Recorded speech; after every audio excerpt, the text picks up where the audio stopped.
ఇప్పుడు వీళ్ళు వచ్చి బ్లాక్ చేయాలి. అందుకు మేము మళ్ళీ అక్కడికి ఇండ్లంతా పడిపోతాయి. కాలువలు నిండిపోయినాయి. ఆడగడ మా రోడ్లో కూడా కాలువలు 3 కాలువలు నిండిపోయినాయి.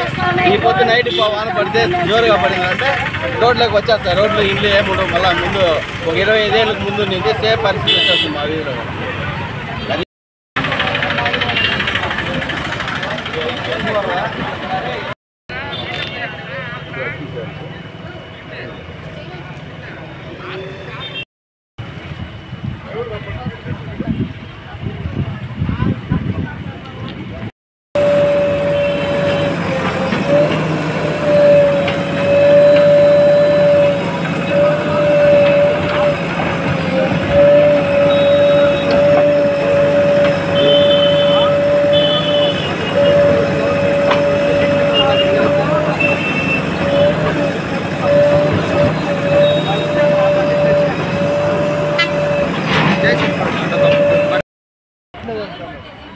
గేట్ వాళ్ళు పెట్టి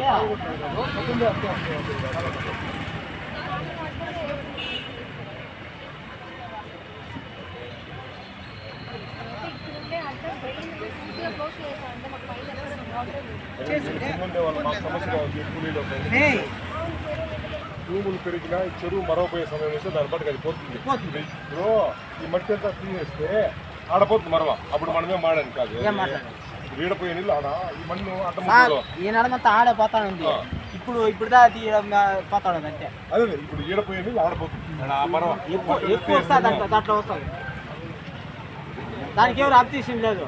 దాని ఏం ఈ పక్క తల్లిచ్చే సాప ఊళ్ళో అంతా బ్లాక్ అయిపోతుంది.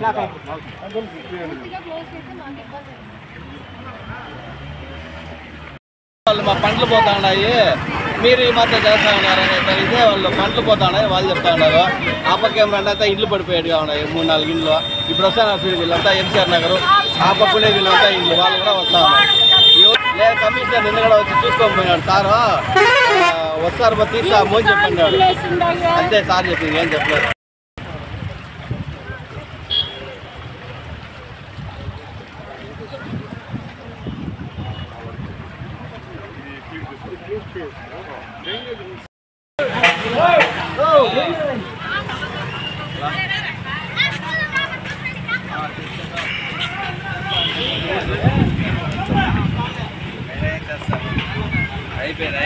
అయిపోయింది నాకు అలా వస్తాను నేనే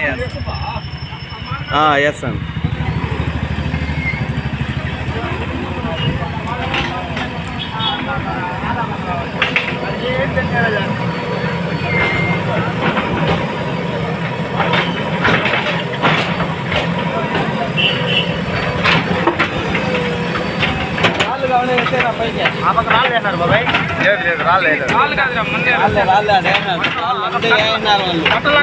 రాళ్ళేసి మళ్ళీ ఇది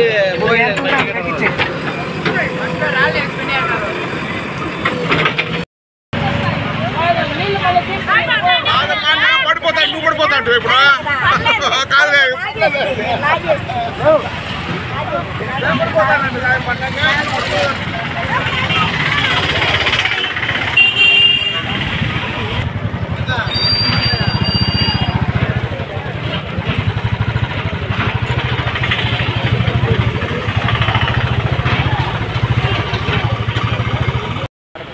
ఇంట్లో కృషిలో దాని నీళ్ళు వస్తానే మేము ఆడకడం వస్తే వీళ్ళు అంతా ఒక్కొక్కటే వచ్చినాయి. మా మీద వాళ్ళు తప్పు చెప్పకుండా మా మీదకి మటుకు వాళ్ళు కదా అప్పటికి రావాలి. జీతాలు మీరు చేసేవాళ్ళు పోయినారు.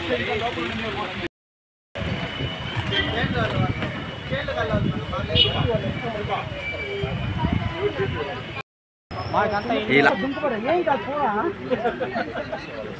ఫేమస్ అవుతారు నువ్వు. అది ఏం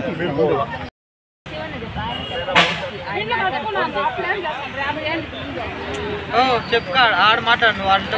కట్టుకుంటారు ఇంట్లో పోతే పోనీ లేనైతే అన్నారండి సార్. ఎవరు ఈ పక్కల్లో ఎవరో తెలుసు సార్. మేము ఈ పద్ధతి నుంచే కట్టుకోలేదు. ఓ బతకాలం నుంచే కట్టుకున్నాం. భూములు పెట్టుకునే వాళ్ళే వాళ్ళే మాట్లాడుతుంది. 4 ఇంట్లోనే మాట్లాడుతుంది. అందరూ న్యాయమే కావాలని అడుగుతున్నారు. వాళ్ళు కూడా కాలువలో పోతాండే మాకేం ఇబ్బంది లేదు అంటున్నారు. భూముల వాళ్ళు మాత్రమే మాట్లాడుతున్నారు సార్. మా ప్రాబ్లం వస్తుంది. మాకు పంటలు పండలేదు అనేసి మా వాళ్ళు అంటే అసలు వాళ్ళకి కాదు, దానివల్ల ఇబ్బంది పెట్టిస్తా ఉన్నారు మా వాళ్ళు.